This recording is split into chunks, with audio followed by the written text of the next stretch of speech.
This is going to be one of the weirder segments.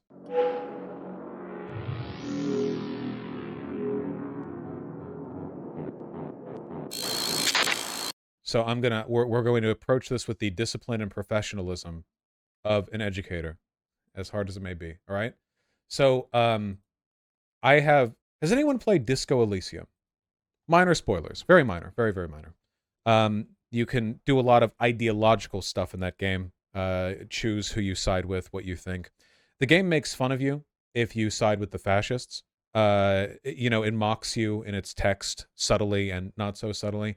The game indicates that fascism is overall, at its core, beyond anything else, a gut discomfort with women. Kind of. It's complicated, but in a basic level, it's a psychosexual argument that fascism is a product of insecurity and alienation of gender differences. I think there's some validity to that. In fact, I think you can actually view a lot of political modern ills in the context of psychosexual dysfunction. I know that sounds really weird, but a good example of this would be that one of the most recurring narratives in the South back when slavery was a thing was that like black men were animalistic and that if they were let loose, they would like rape a bunch of white women. Often, when black men were lynched, they would also be castrated and a bunch of other horrible, unspeakable shit. And this was because of a fear of black male masculinity that persists to this day. It's not that difficult to find online plenty of interracial pornography where the central theme is the alpha male black guy cucking like a white guy for a white woman. It's really common. I wish it was less so. It's also, as far as I can tell, and there has been some research done into this, objectively something that racist and far right people are more interested in looking at. Go to 4chan, like they have interracial threads all the time, right next to them dropping 24/7 N bombs. It's not subtle because it's a sexualization of an insecurity. You know? Wherever there has been persecution, there have been narratives of women under threat, usually because men are the dominant political class, and that means that their sexual interest predominantly is women, meaning that a lot of their political motivations have to be internally and externally justified with this, like, we have to protect the women, you know? They've done this everywhere. This has probably happened in, like, basically every country throughout history. Like, if I was studied on Chinese history, I could go, yeah, oh, in 300 BC, they did a genocide against this ethnic group of Chinese people because of the threat against the women. You know, I'm sure you can do that like everywhere. You could do that with so many narratives. You want to go to the Holocaust, the Armenian genocide, our treatment of natives, Mexicans at the border. I'm sure there's a variant of that that has some weight in application.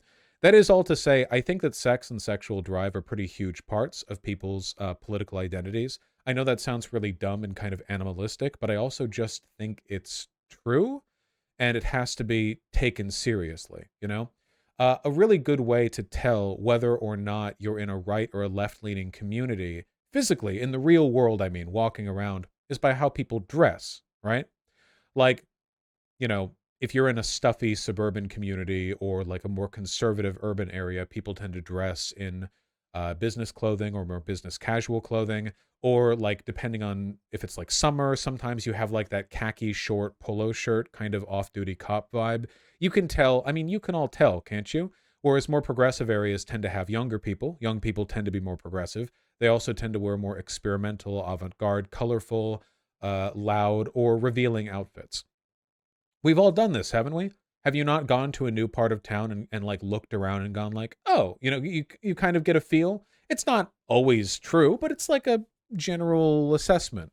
One of the reasons people think of Berlin back before the Nazis took over as like a haven of early European progressivism is because if you go back and you look at how people dressed in Berlin at that time, it was considered scandalous.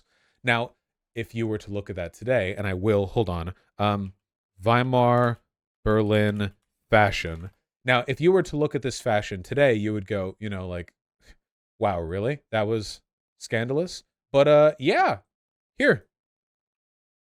20 years from now, stuff like this would be held up as examples of degeneracy by Nazis. You've women here wearing like suit-like coats. Like, how scandalous, right? Now and then people had an ability to look around and figure this stuff out. So why am I talking about this? Okay. So, furries? I've never considered myself one as much as people joke. I don't like how fursuits look, and I don't like engage in any of what seem to be common cultural practices in the furry community. I don't even have a fursona, though people certainly love to draw me as one. But people can take from that whatever they want. The furry community is overwhelmingly queer and left-leaning. That's not always true. I've seen a couple drawings of like Nazi furs, and I remember there was actually one Nazi fur who was infamous because they got kicked out of conventions all over the United States because they'd show up with the armband, and like they're like the one not communist there, so everyone else would like kick them out, right? Which was always really funny, I think, because there'd be like blog posts online. They'd be like, "We are at this convention. Look at this guy. Get him out of here." Really, really, really funny. Overwhelmingly, it's a left-leaning and queer community, though. I think the reason it tends to be queer people is because sexual exploration and aesthetic exploration tend to be like umbrella interests. Like, if you're gay, you already engage in behavior, if you're a guy lusting after other guys or whatever, that is considered to be deviant and considered to be like out of the norm, which means I think that it's more, it's easier to kind of drift into adjacent forms of non-conventional appearance, sexual exploration, that kind of stuff. You understand what I'm talking about? I'm really building up to this, okay? All of this together means that when you see furry representation in media, I tend to think of it as like a left-leaning thing. Like when I see it, I go, "Oh, okay. Well, I can tell the people who are into this. I wouldn't expect them to want to put me in a camp." There's a difference too in how we treat anthropomorphic characters over the past few decades. Have you noticed that? It's really not that difficult to see monster or animalistic character designs in modern games and movies and animations that are made to be attractive. Like, let's grow up for a second and really think, okay? The difference with how furries are portrayed in, say, Zootopia versus, I don't know, Disney's Robin Hood, like 60 years earlier, or 70, 80? I forget how far back that was. There's a difference in how the presentation and how the anthropomorphization has developed. Like they did stuff with Bugs Bunny. They gave him like cartoonishly big lips when he did like a big smooch or like he'd dress up or whatever. But you guys do know what I'm talking about, right? Can I move past this with the assumption that we all understand there's been more interest in those kind of character designs with time? Literally Lola Bunny? Yeah, yeah. At least the first one, right? From the first the first movie. Okay, now that I've set up all of this, it's time to move to the actual point, okay? I think that furry representation in The Legend of Zelda Tears of the Kingdom / Breath of the Wild is an unironic, overwhelming cultural hegemonic victory for the left. And I mean that sincerely. Okay? I'm just going to put this up on screen while we talk. If you've played either of these games, there are some shocking character designs in these games. I really do mean it. This is a guy, by the way. I know it's hard to tell. This is remarkable. There is not a non-sexual explanation for this. I don't even want to describe why. I feel like it would be patronizing to everybody watching to look at this design and go, okay, so you can see how it's sexualized, right? Literally with the cum gutters here on the low-riding skirt that hugs the hips and ass. Right. Come on, right? This is a Nintendo game, okay? This is the same studio that made Mario Galaxy. What is this guy doing? What are you doing? Well, he's making the game better is what he's doing. These are some of the other characters. This isn't spoilers. None of this is spoilers. I'm not spoiling anything. I particularly like how the Goron has been explicitly modeled to be muscular in the exact way that Bara furries draw characters. Have you ever seen there are like archetypes of gay furry artists who will draw guys who aren't quite fat and aren't quite muscular, but are instead built like a fridge?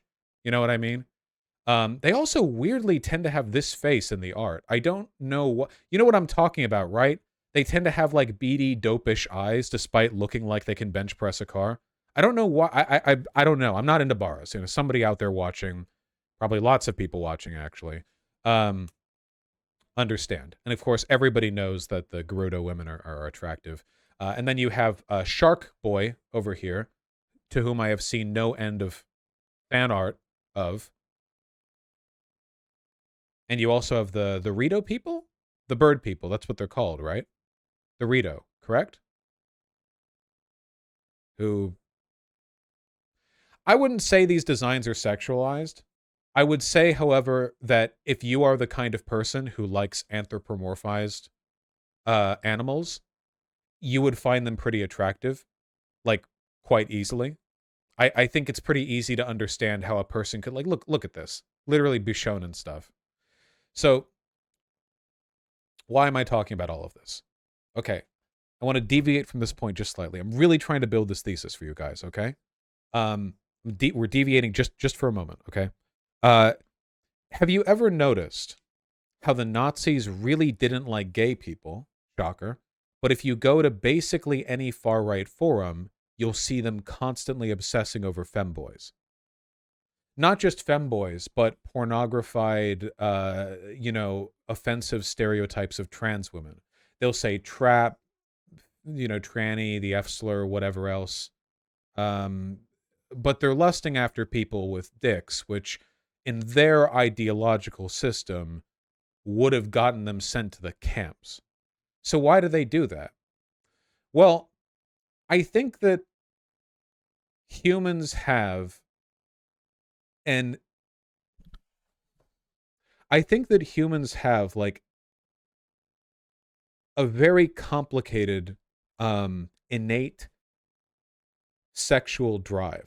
Like, you can go back thousands of years. The Egyptians were putting anthropomorphized heads onto like sex gods, right? Like Sobek, god of semen, whatever else. This is not a modernity thing. People have been doing this forever. Like the pagans were doing this. This has always been a thing. So why? Well, I think that's just because our sex drive is a pretty huge part of our brains for the most part. Not everyone's, but a lot of people's. And it gets kind of wrapped up in a bunch of associations we have. Think, for example, if I might indulge all of you in like a furry trope or an archetype for a moment, uh, rabbits in real life have sex a lot. They produce rapidly. They have large litters. Rabbits get all over the place. That's because they're prey animals. They get eaten up a lot. So people will, if there's like, say, for example, a cute drawn bunny girl, ascribe those tendencies to the bunny girl in a way that they find attractive. I don't think any of this has anything to do with finding bunnies attractive like the animals, apart from them just being really like cute balls of fur, like, oh, how cute, right? I think it's because they take attributes they associate with the animal and they ascribe it onto a person. People do this with cat girls all the time, right? Like, well, what is a cat girl? Well, people like to make jokes about or to fantasize about cat girl archetypes, which involve coquettishness, being standoffish but playful, being socially withdrawn but ultimately affectionate, that kind of stuff. And people joke about that. Like, go on Twitter right now. There are like 5 million girls who are doing the cat girl roleplay thing, or dog girl, or whatever the fuck else. So again, like, why do we do this? Well, I think we do this for the same reason that Alexander the Great was compared to lions, right? Alexander the Great, if one was to say, is Alexander the Great a lion? They said he was raised by lions, raised amidst lions in the Greek plains, back before the the places lions inhabited were much larger. Nowadays it's a small part of the world, but they used to be all over the place. If you said Alexander the Great was a lion, well, what would you mean by that? Obviously, he's not literally a lion, but you ascribe traits, you ascribe bravery, commanding authority to Alexander the Great. The lion in this case isn't a biological thing. The lion is an archetype, a concept, a set of tropes that you use to apply. We compare people to wolves. We say people are snakes. We say people are rats. Not, again, a biological comparison. We're ascribing attributes, And the pagan obsession with animal gods, to me, just seems like a logical extension of that belief, right? The idea that you can, if you can take attributes and apply those, you could also take aesthetics and apply those, with an understanding that ultimately the person you're talking to and engaging with is a person. That is an unwavering characteristic in furry culture, pornography. These are all people. That's not in question. The bird, the fish, well, this is literally just a lady, and the Goron rock man, they're people. They talk, their brains work as ours do. They're people. They, in an ethical discussion, they would be considered alongside people. In the canon of the Zelda universe, they are people, legally and socially, correct? There aren't any questions of their sentience or sapience, their intelligence. They talk with you, they engage with you. Why are we talking about this? The reason we're talking about this is because I think Pandora's box has been opened. I think the fact that a mainstream Nintendo game, huge one at that, has this be the first guy you meet is evidence that we have opened Pandora's box on a broader acceptance of non-standard social, sexual, and visual norms. I'm joking here about furry porn, but in reality, what I'm really talking about is, I guess, sexual freedom. I think that this goat slut is sexual freedom. I believe that because if you go online right now and take a look at discourse surrounding, say, this guy or, I don't know, any one of these four, you will see normies basically just praising furry thirst trapping. I think that people are innately interested in this kind of stuff. We're very intelligent animals. We are capable of engaging with ideas outside the most rote, like definitional recreation of reality, right? It's possible to find concepts attractive, so why not goat slut? I think this is a massive cultural win for the left. I actually mean that because I don't think that social conservatism is compatible with an acceptance of stuff like this. I think that social conservatism has to push because psychosexual justifications for fascist ideology are so common. I think that they have to insist on not only the popularity, but the exclusivity of traditional aesthetic and sexual norms. Women should look like this. Men should look like this. Deviation from those norms literally got you sent in the death camp in a lot of cases, which makes me think that the fact that this stuff is so popular and ubiquitous now is an almost unsurmountable victory for progressivism. Because tell me, what do you think would happen exactly? Like what social backlash do you think conservatives would receive if there was some kind of monolithic push against all forms of non-standard appearance and sexual interest? We see some of this right now. I mean, you have like Andrew Tate red pill types who are like, oh, well, all women should be like thin and blonde and white or whatever.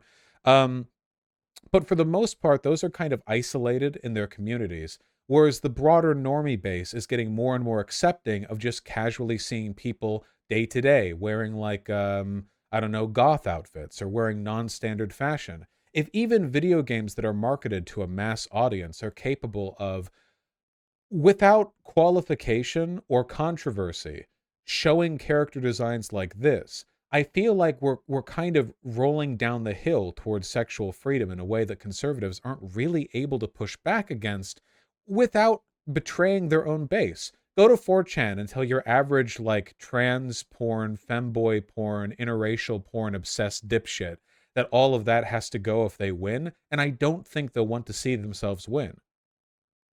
I hope what I'm saying is making sense to people.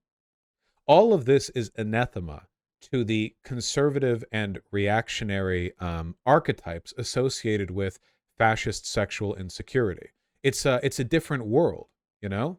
But stuff like this is unimaginably, again, not just popular, but uncritically promoted even in mainstream culture. And to be clear, I don't think this is like degenerate. I don't think that there's any like degree of sexualization that's present here that isn't present in, say, more standard media. For example, there are plenty of games that are rated like PG, or movies that are made for a mass audience that have had women in female equivalents of this outfit, aren't there? Like, in terms of just pure exposure and the curvaceousness of their body, this isn't really different from like a woman wearing a bikini. I mean, here's a lady wearing not really a bikini, but if they had a character like this in a game or a movie that was marketed towards everyone, I don't think there'd be much controversy. Like, okay, so she's showing her belly. I don't think that's like that controversial. I don't even think that in modern day Ron DeSantis fascist Florida, you could show an animation with this and get like investigated for it. You know? You get what I'm talking about? As long as she's straight and doesn't go cavorting with any other women. She's a kid. Oh, is this one a kid? Oh, I don't know. I haven't gotten to that part of the map yet. Or hold on. I thought she looked too small. One second, let me get a better example. Tears of the Kingdom, Gerudo, woman, red hair. Who's the one who I saw? Gems? I liked her hairdo.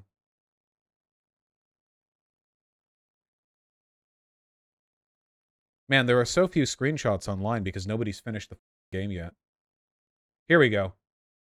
I'm pretty sure this is from Breath of the Wild, not Tears of the Kingdom. Kablamo! Okay, wow. I feel like they actually gave the Gerudo women more abs in the sequel. Okay, here we go. This is less blown out. There we go. If you had a character in an all ages production, movie, game, whatever, who looked kind of like this, I really don't think it would attract that much. I actually think that the negative attention would come more from the fact that she's muscular than the fact that she's scantily clad. Again, it's the desert, whatever, but you know what I mean. Which is kind of interesting. In a way, this is kind of the same principle as this, in the sense that the deviancy in this case comes not from the clothing, but the total presentation as a whole, the deviation from archetypal beauty norms. Whereas in this case, it's again, not necessarily the clothing, but the musculature. I think that if you showed a conservative like Gerudo women or whatever, the first thing they would comment on in terms of what is woke or what is degenerate or whatever would probably be their bodies, not how exposed their bodies are.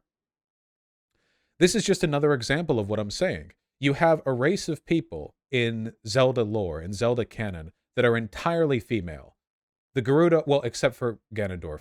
With the Gerudo, it's all women, and every once in a while a man is born and they're the king. Okay, whatever. But overwhelmingly, they're all female.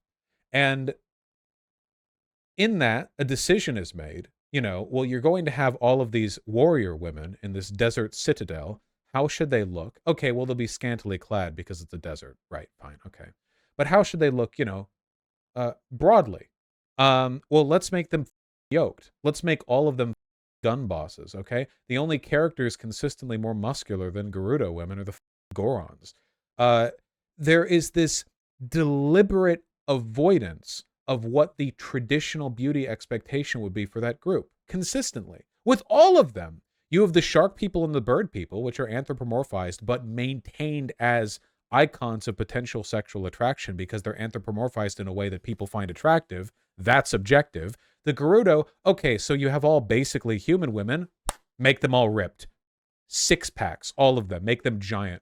Rippling abs, let's go. Okay, fine. And then you have the Gorons, and while the Gorons in game don't necessarily look like that, you have Vara Lord over here. You understand? I know I'm rambling at this point, but there's a reason for it, and it's because I don't have a script, because I'm not a video essayist. Deliberate effort has been made to present all of these characters, all of these archetypes, in a way which warrants sexual interest, not even in a sexualized way. There's nothing sexualized, I think, about the Goron here, but it's possible to be sexually attracted to somebody who isn't in a sexualized outfit, obviously. You can be sexually attracted to like a person wearing a business suit. Like those aren't the same concepts, The effort has been made. and it's uncontested. What conservative would run on a campaign of Nintendo is grooming the youth by having muscular women and sharks and goat slut in their games? You know, I don't see it. It means we're paving the way in one of two directions, right? Either a more sexually liberated kind of fascism or a repudiation of fascist norms altogether. Because once people are introduced to sexual freedom and accommodated to it, the idea that it's okay to be, you know, just anything other than Stepford wife territory when it comes to concepts and exploration. And to be clear here, I'm literally just talking about artwork. This shit still would have gotten you thrown in the camps. Release Tears of the Kingdom, all right, on the 1939 Switch, okay, back in Germany. Your ass is getting put behind bars and then in a chamber, my friend. You're getting that's degenerate art, friendo. To summarize, so I can move on from this because I've talked about this for long enough. If we assume that politics and psychosexual motivations are inherently intertwined in many cases, which I do and fully believe, particularly with fascism, where the narrative of fascist revivalism is usually rooted in some kind of sexual insecurity about the role of women or how women are supposed to look, which is definitely the case, then the broader normalization of atypical or non-standard appearance or attractiveness or sexualization is a good thing, because if those norms and aesthetics are taken as just acceptable parts of aesthetic, reality, the way that the Egyptians did, or any of those, the animal head as a god, whatever, it just makes it a lot harder for fascist sexual insecurity to take root in the same way. Can you imagine a fascism arising because, like, because they're like, women should look like this, not this, and then like there's some other woman where they're like, no, we need to protect women who look like this from black people and Jewish people. I don't see it happening. You probably do see people talking like that if you go on 4chan, though, which again is kind of like a cultural victory for us, because even in their ranks, they still can't help but adopt non-standard norms. The degeneracy is coming from within the building.